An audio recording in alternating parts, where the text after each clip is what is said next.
Summer 1944, when an Allied aircraft challenges a German U-boat. The submarine captain decides to fight it out on the surface. The procedures changed during the war due to different aerial threats. At that time, they were supposed to do a crash dive to get away. Even as the plane takes crippling fire from the gunners, the pilot appears determined to take the U-boat down with it.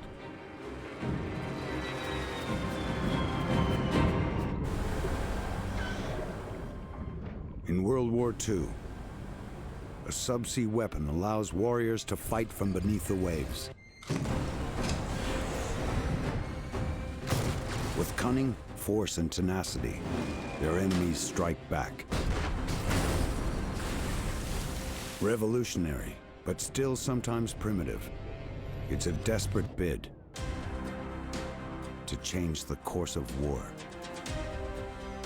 Their stories are legend.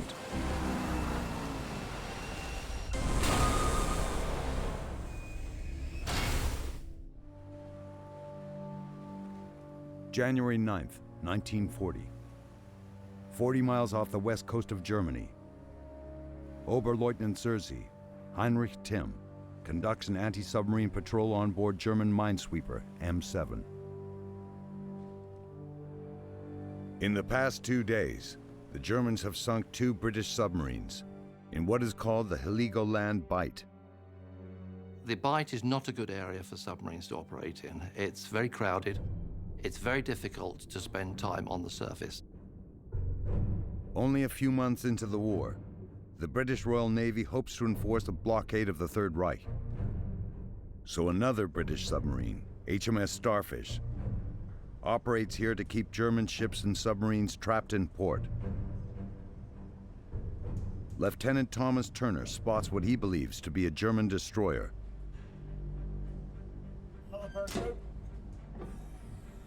And prepares a torpedo attack. Ready? Raise periscope. Turner checks again to finalize his firing solution, and is startled to find the German ship now fills his periscope. The watch aboard the German minesweeper sees the periscope pop up.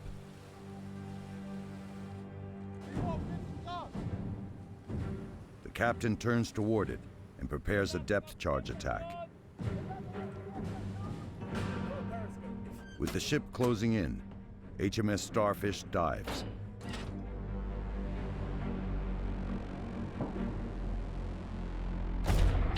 There is little time to escape before the attack knocks out the submarine's hydroplanes, which are critical to their ability to dive. Desperate and in need of repairs, Turner decides to settle on the seabed, wanting to hide by staying quiet. Stop both. Turner's in a very difficult position. He thinks that he is being detected by hydrophones, and consequently he's very wary of putting on any motors at that point. Silence.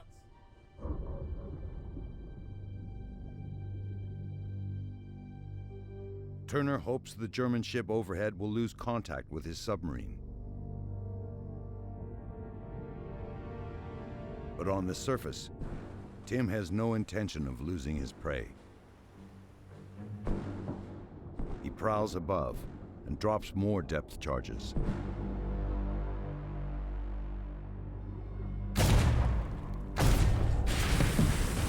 Finally, one detonates close enough to Starfish to damage the pressure hull.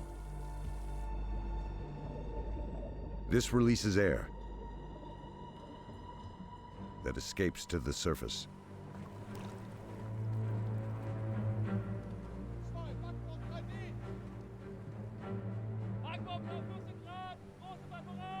It's air bubbles from the submarine Starfish, which give away the position. As darkness falls, the bubble allows Tim to focus his attack, and he drops more depth charges.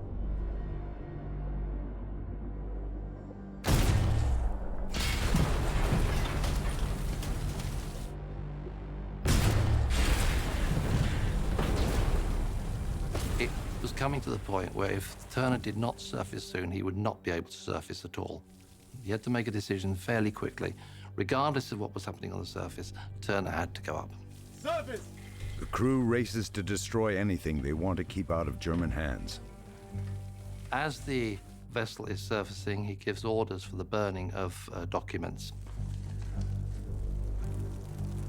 The other thing to do, of course, is to make sure the ship is scuttled, and that is standard practice. So as the vessel is preparing to be abandoned, the seacocks are opened, if necessary, destroyed.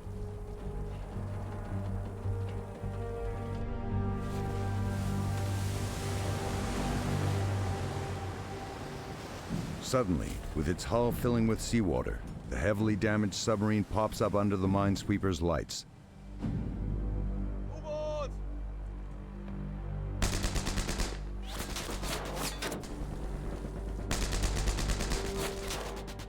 There is nothing left for Turner's crew Abandoned ship!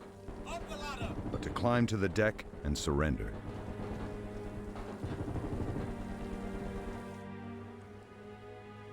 But their efforts to sink Starfish succeed. The Germans were in no position to board that ship. It sank without anything being lost to German intelligence. Turner and his men become prisoners of war, while Heinrich Timm earns the Iron Cross Second Class for his textbook submarine kill and is promoted to Kapitän-Leutnant. But soon after, Timm abandons further advancement in the surface navy and transfers into submarine service himself. On a minesweeper, there is a very hard way to become a war hero. It's a job which needs to be done, but the submarine arm became very attractive to officers at his rank. On his first patrol, aboard U-251, Timm sinks an ammunition ship bound for the Soviet port of Murmansk in April of 1942. Course!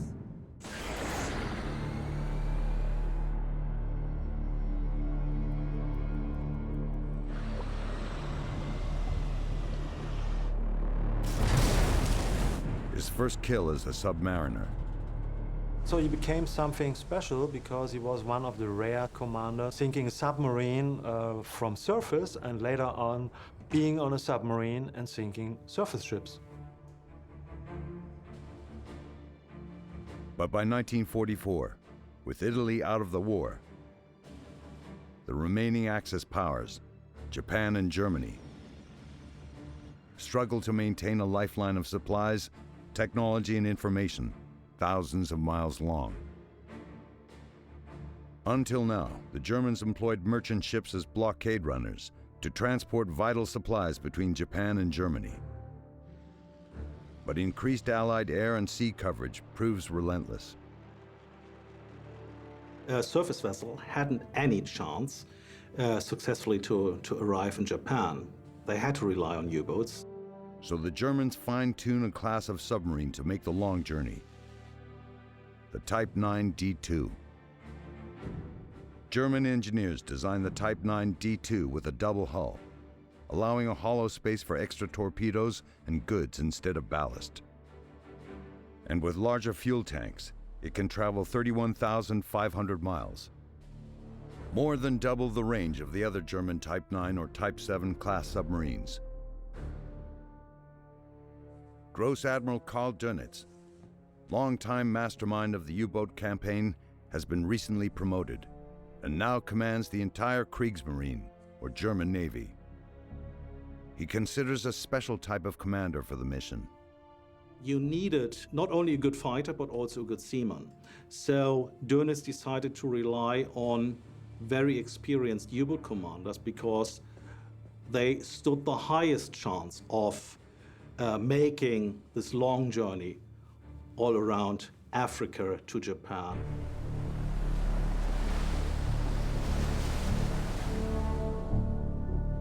He assigns Kapitän-Leutnant Heinrich Timm to command a brand new Type 9 D2 submarine, U-862. Dönitz instructs Timm to stay hidden, during his passage through the heavily defended North Atlantic. Dönitz knew he was losing up to a third of his U-boats operating here to Allied air coverage.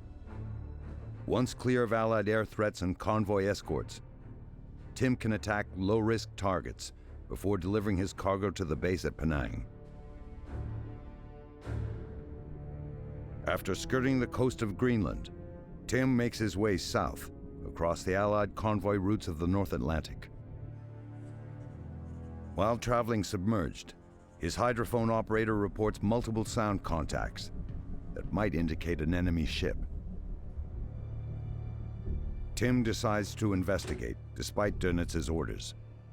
We can think about that he was aggressive to surface and have a better look around. On the other hand, you want him to follow the orders of the superiors. Tim sweeps the horizon with his periscope, but is unable to locate any ships.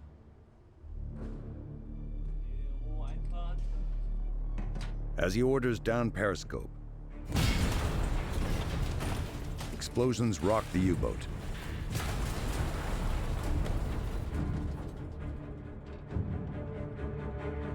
Tim's curiosity has attracted unwanted attention.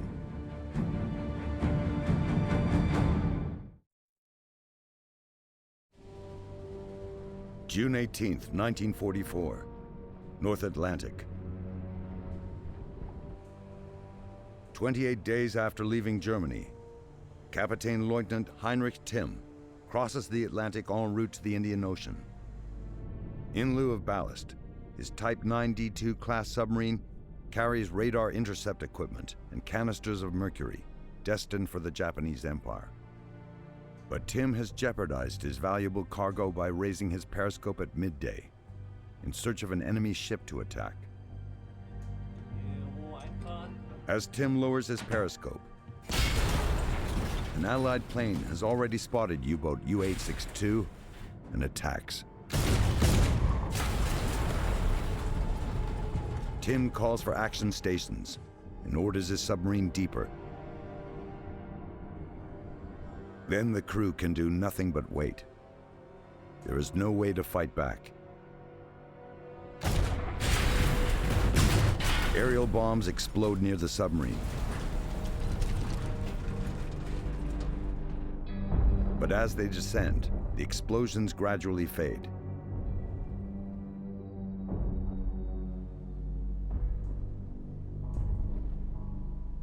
Soon they stop altogether. It is the first enemy strike against U-862 on its maiden voyage. Tim is lucky at that point that his submarine and his crew survived this attack. Tim learns his lesson. He continues south, staying off the surface as much as possible. Finally, after clearing the Allied air coverage near the Azore Islands, Tim now has permission to hunt.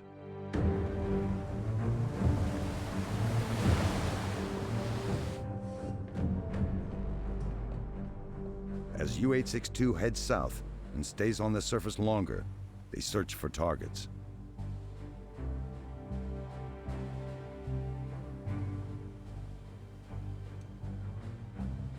On the morning of July 24th, now south of the equator, the watch spots smoke on the horizon. Just as Dönitz hoped, Allied ships travel in the area without escort. Even given the great superiority in quantity of Allied navies, they couldn't be everywhere at once. It didn't seem sensible to reduce our carrying capacity by something like 20% by putting ships into convoy. The balance of risk was such that it was better for ships to sail alone. Tim orders action stations and begins to stalk the merchant vessel. Around 1700 hours, he navigates U-862 into firing position. Tim dives to periscope depth and orders tubes 1 and 2 prepped with a top-secret new weapon, the T5, or Wren torpedo.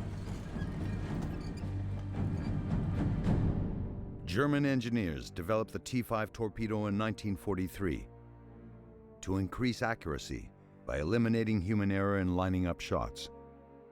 It has a kind of primitive acoustic homing device. This acoustic homing device, it would search for the noise in the water, which was usually a surface vessel, and alter course towards this source of noise. Just before sunset, Tim fires both torpedoes.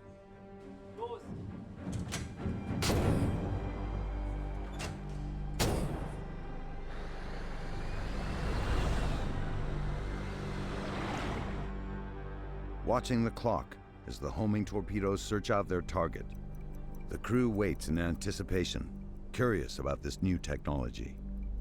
Probably everybody was quite interested in the new torpedo like to a new cell phone. The hydrophone operator monitors the sound of the T-5s as they travel away from the U-boat, toward the freighter. But when the runtime elapses, there is no explosion. They have missed. But as the hydrophone operator continues to listen, Captain. he realizes that the sound of one torpedo is getting louder. The T-5 sounds like it's coming back. It was quite astonishing and a bit astonishing if the torpedo comes back to you, hunting yourself. Right toward U-862.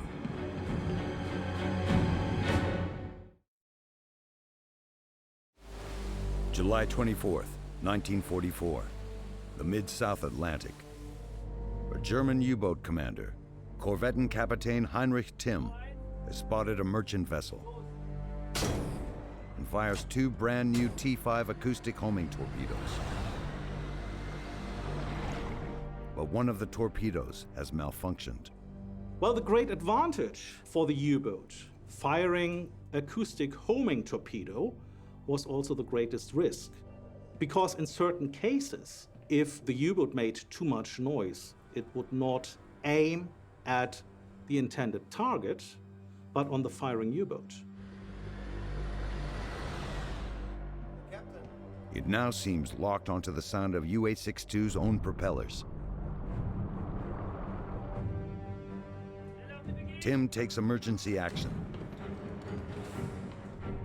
He dives the submarine deeper and stops the motors. It was a kind of emergency maneuver to switch off the engines. So for a while, the U-boat would hover within the water before getting either too deep or getting up to the surface.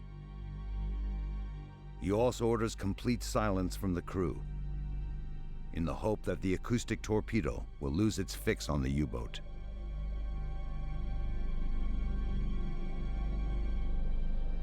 Without the sound of the motors, the crew can now hear the torpedo too, roaring like a power saw. All the sound is knocked against the hull of the submarine, and the torpedo is getting closer. The torpedo speeds towards U-862.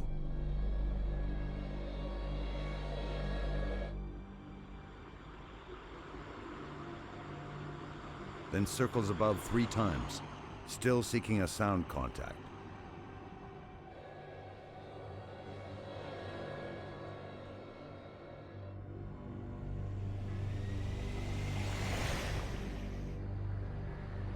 Lacking a target, the torpedo finally explodes without damage to the U-boat. It will become standard procedure to dive immediately after firing a T-5 torpedo, but it is still new technology. Tim resurfaces, hoping that the explosion has not scared off his target. Fortunately for him, the Allied freighter continues, seemingly unaware of the subsea drama. Tim sets up a new shot, firing a fan of 3 conventional torpedoes. This time, they run true.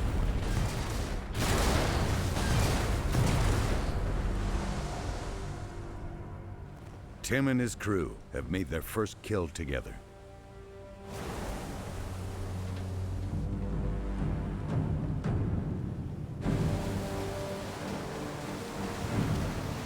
Three weeks later, U-862 rounds Africa and enters the Indian Ocean. Tim hopes for more opportunities to target merchant ships. Admiral Somerville, the very able Indian Ocean commander, fleet commander, doesn't think he has enough assets for a convoy system. He can't escort ships directly. He doesn't have quite enough vessels. And Heinrich Tim takes full advantage. He sinks 2 solitary freighters in quick succession. 2 days later, Tim stalks another merchant vessel, SS Nyrung. But the Allied ship proves to be a challenging target. Tim has already fired and missed with 1 torpedo. Now, after chasing the freighter for hours, Tim is able to get the enemy in his crosshairs. At 1,100 yards, he fires a spread of torpedoes.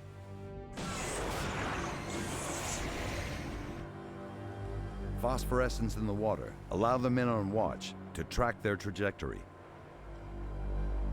It appears the torpedoes will miss to the stern of the vessel. When suddenly,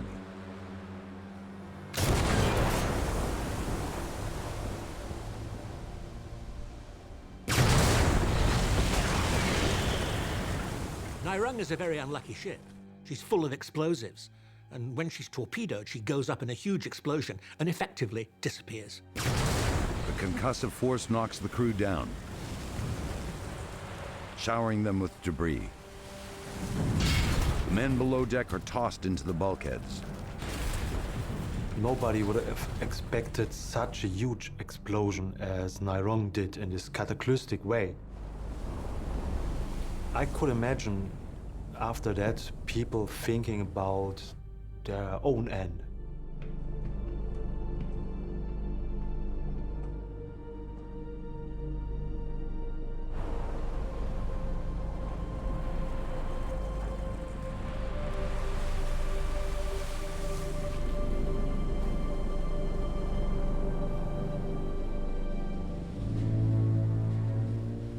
After 6 days of continuous action, the men are exhausted.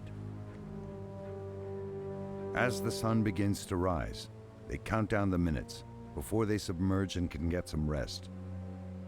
As the sky brightens, they put on their sunglasses. Petty Officer Peitel has a look around and he realized the sunglasses are dirty, so he took them off, cleaned them. And at that point, his eyes were not on the horizon. And when he looked up, he realized there's something different than before. And that was an approaching aircraft. Out of the rising sun, Peitel spots an enemy plane, diving right for them.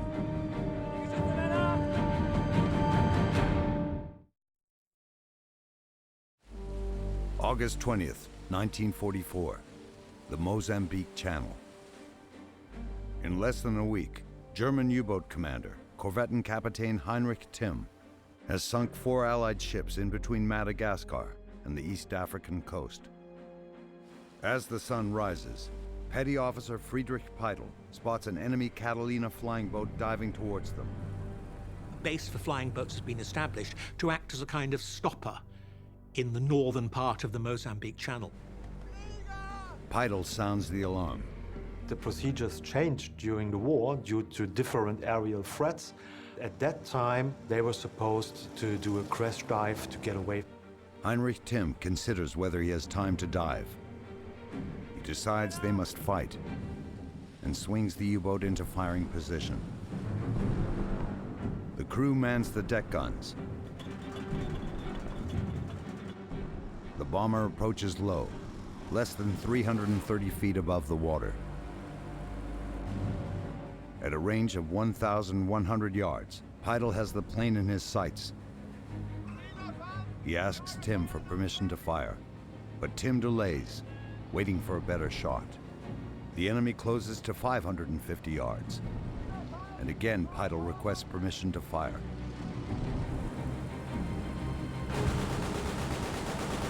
Finally, Tim gives the order. The U-boat's guns erupt, spraying bullets into the oncoming aircraft.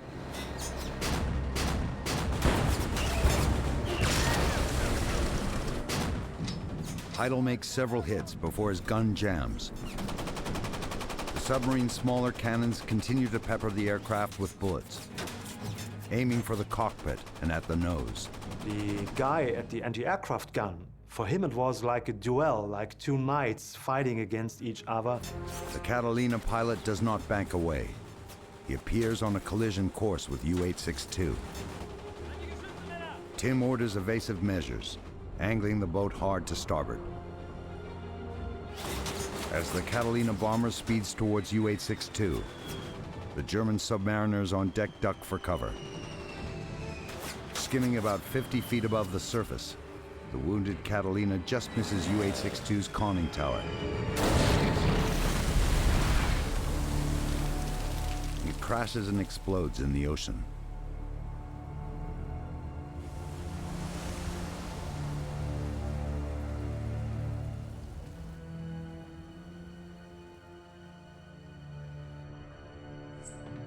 Tim worries the aircraft radioed a sighting report of the U-boat.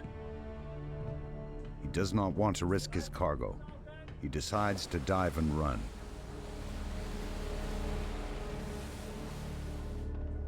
They now head directly for their destination. At last, on September 9th, 1944, they arrive in Penang to a warm welcome from their Japanese hosts.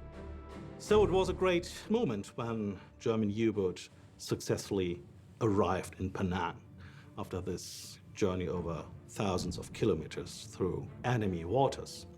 And so they received a kind of hero's welcome with speeches, with music.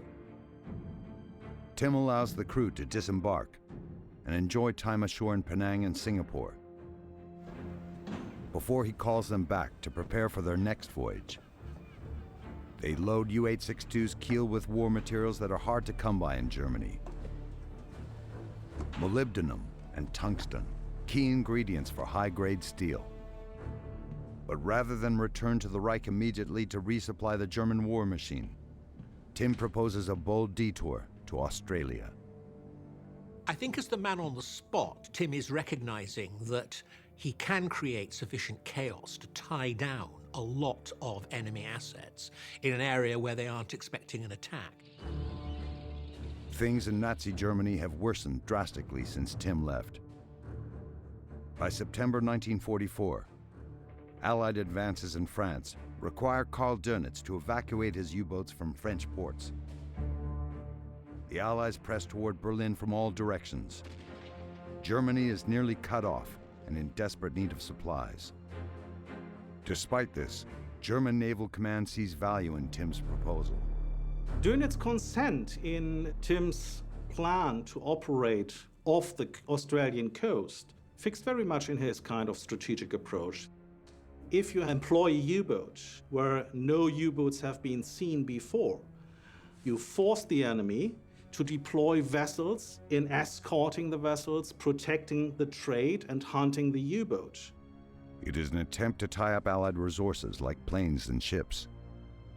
So in Dönitz's mind, it didn't make any difference whether his U-boats were fighting in the Atlantic or in the Pacific or the Indian Ocean, as long as they were able to sink enemy vessels. It's a kind of lighting the burden on other theaters of war by creating a new threat on another spot. November 5th, 1944. U-862 sails out of Singapore, heading south towards Australia. But mechanical issues disrupt Tim's plans. And U-862 is forced to return to port.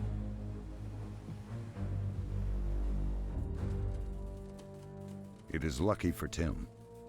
He does not know it, but his Japanese hosts routinely transmit information to their ships in order to avoid accidents. Anything signaled was decoded very, very quickly. And therefore, when the Japanese send out signals to their own side to say, watch out, there are German submarines here, don't attack them, what they are effectively doing is saying to the Allies, here are German submarines, come and sink them. Because it returns to port, U-862 does not appear where the Allies lay in wait. Other German subs bound for Australia are sunk this way, but they missed their chance with Heinrich Timm.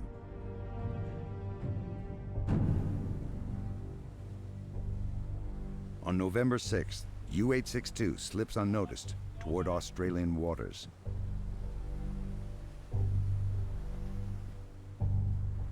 And the Allies lose the U-boat to the vastness of the ocean.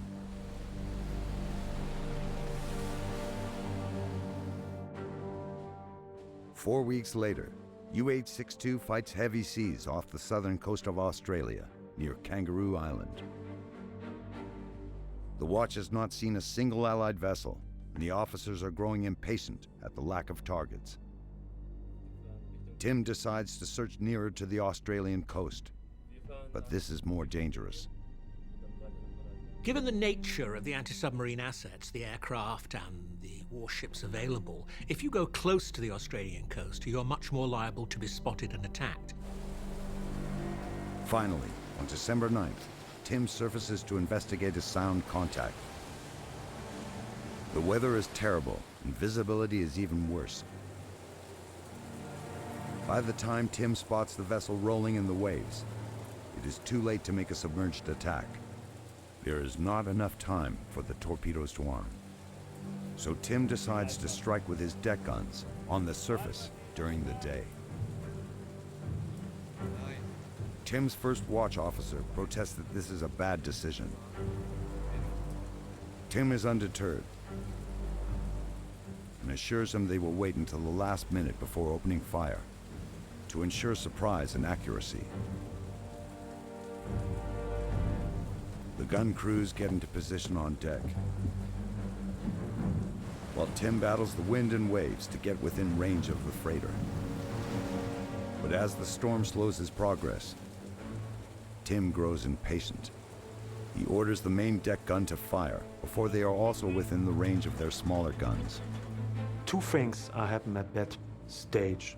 One is there's a big wave washing over the deck and nearly spilling the artillery crew. And the other thing is the first shot missed the target. The wayward shell alerts the other vessel. Aboard the Greek ship Elissos, its gun crew springs into action and returns fire. Heinrich Timm quickly realizes his folly. December 9th, 1944. Against the advice of his first watch officer, German U-boat commander Heinrich Timm attempts a surprise attack on an Allied merchant freighter with his deck gun. But as he hurries, a big wave hits the U-boat. His shot misses, alerting his intended victim. At that point, Timm realized that he made a mistake. His first watch officer probably was right with his decision and advice. And now he is running into a serious threat situation. Just one round from the freighter could puncture the U-boat's pressure hull and make it impossible to submerge. Timm quickly orders an emergency dive, as shells from the Elissos pepper the water around U-862. Luckily, the rough weather shields the U-boat from view, and Timm makes his escape. But his ill-advised attack has announced the location of a German U-boat to Allied forces. The intense hunt for U-862 forces them to flee the shipping lanes off the southern coast of Australia and make a run south around the island of Tasmania. As Christmas nears, after journeying some 20,000 miles, the men busy themselves decorating and preparing for Yuletide festivities. They tried to create a sense of home aboard the submarine. They had a special day producing the same food as at home, so you could smell it, you can taste it, feel everything like being at home. To have a connection to the family, which will do the same in Germany.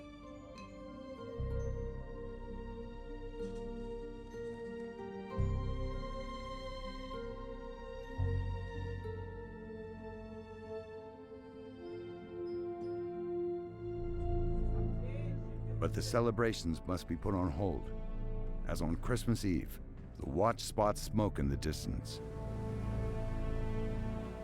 Tim investigates and finds a freighter, the SS Robert J. Walker, en route to Sydney, Australia. Only a day away from port. A brief glow allows Tim to get into firing position.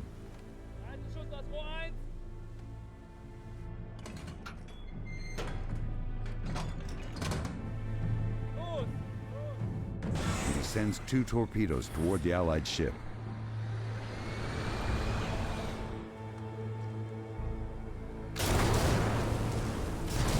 Both hit, but the ship remains afloat.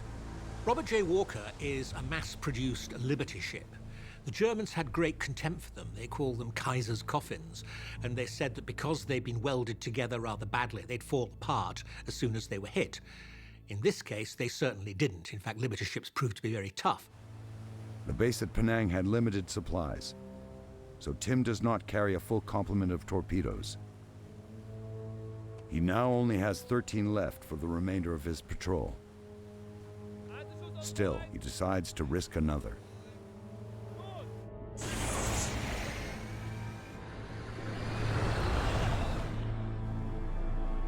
But misses.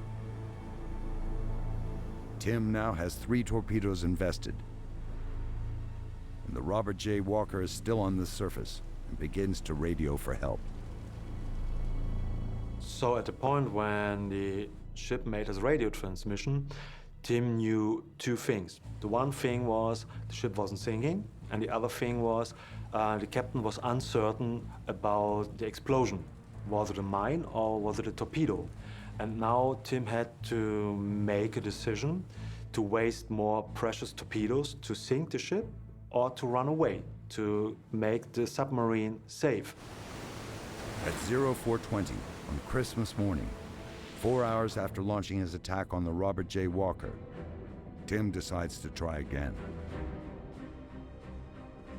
He submerges U-862 and creeps in closer to guarantee success.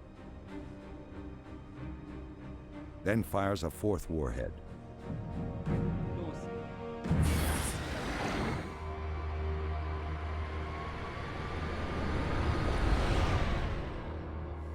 Aboard the Robert J. Walker, the men on deck are alert. Torpedo! The torpedo is about half a mile away and closing fast. This time on target.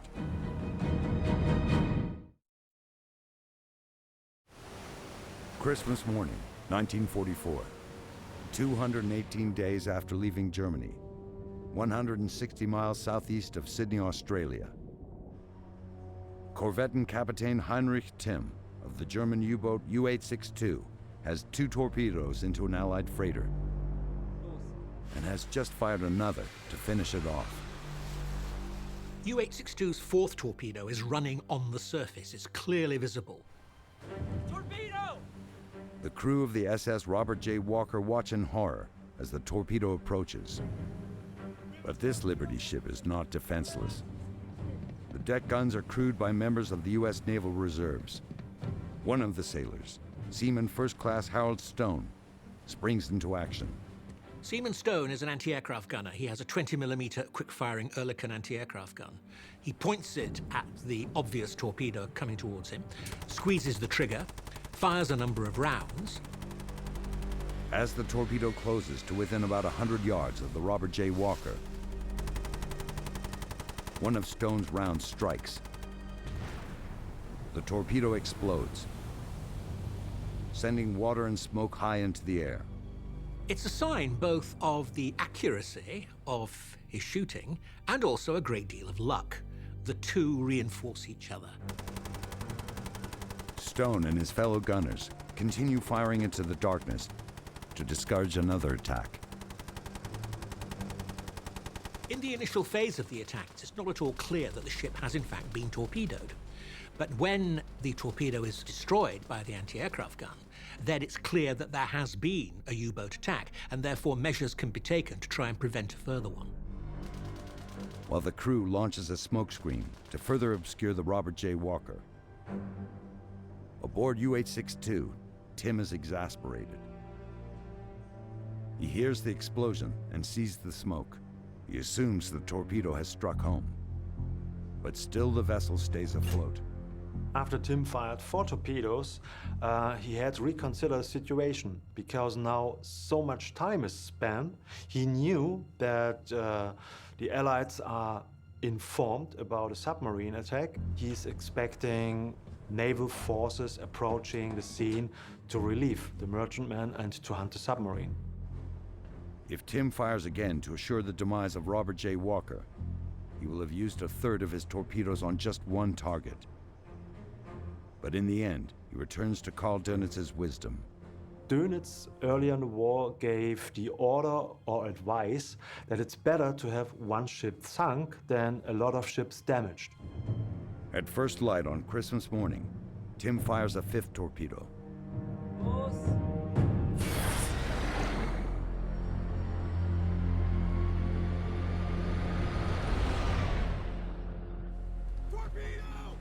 The gunners aboard the Robert J. Walker are ready this time. They immediately start firing along the path.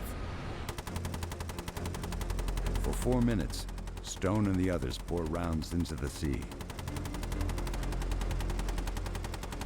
But this time, the torpedo is too deep. It finds its mark.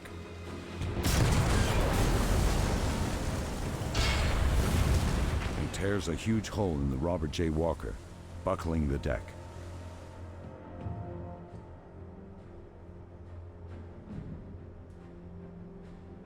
Tim, hoping to avoid the coming manhunt, speeds east into the Pacific Ocean toward New Zealand. When he sank Robert J. Walker, he achieved another kill for himself and his crew. The amount of ships he sunk is not special, but what's special about him, he is the first submarine commander sinking a ship in all of the 4 world's oceans. Tim patrols the waters off New Zealand, then begins a return trip to Jakarta for resupply and sinks one last vessel along the way. But despite a successful patrol, UH-62 will never deliver its cargo of war material. On April 30th, 1945, Hitler commits suicide and Germany surrenders a week later. Tim and his crew hand their U-boat over to the Japanese and are detained long after peace in Europe and Asia.